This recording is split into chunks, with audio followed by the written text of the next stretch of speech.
সুপ্রিয় দর্শক, voice of আমেরিকার ওয়াশিংটন স্টুডিও থেকে আমি সেলিম হোসেন VOA 60-তে সবাইকে আমন্ত্রণ জানাচ্ছি।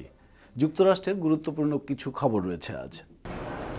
রাশিয়ার সঙ্গে সম্পর্ক নিয়ে বিতর্ক সৃষ্টি হওয়ায় যুক্তরাষ্ট্রের জাতীয় নিরাপত্তা উপদেষ্টা মাইকেল ফ্লিন পদত্যাগ করেছেন। শুক্রবার ওয়াশিংটন পোস্ট এবং নিউ ইয়র্ক টাইমসের খবরে বলা হয়েছে, গত নভেম্বরে যুক্তরাষ্ট্রের প্রেসিডেন্ট নির্বাচনে রাশিয়ার হস্তক্ষেপের কারণে ওবামা প্রশাসন কর্তৃক রাশিয়ার ওপর নিষেধাজ্ঞা আরোপের বিষয়ে ফ্লিন কথা বলেন যুক্তরাষ্ট্রে নিযুক্ত রাশিয়ার রাষ্ট্রদূত সার্গেই কিসলায়েকের সঙ্গে।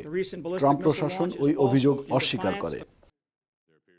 অর্থমন্ত্রী হিসেবে প্রেসিডেন্ট ডোনাল্ড ট্রাম্পের পছন্দের ব্যক্তি ওয়াল স্ট্রিট নির্বাহী স্টিভেন মানচিনের নিয়োগ চূড়ান্ত করেছে সেনেট।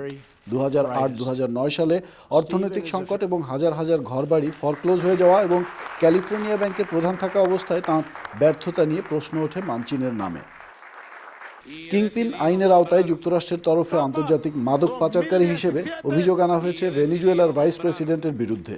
যুক্তরাষ্ট্র বলছে তারেক জিয়াদান এল আইসামি মাদ্দা বিমানের রুট এবং মাদকের রুট নিয়ন্ত্রণ করেন এবং দক্ষিণ আমেরিকার অন্যান্য মাদক পাচারকারীদের স্বার্থ রক্ষায় কাজ করেন। এই ছিল VOA 60-র আজকের পরিবেশনা। আমি সেলিম হোসেন সবার কাছ থেকে বিদায় নিচ্ছি।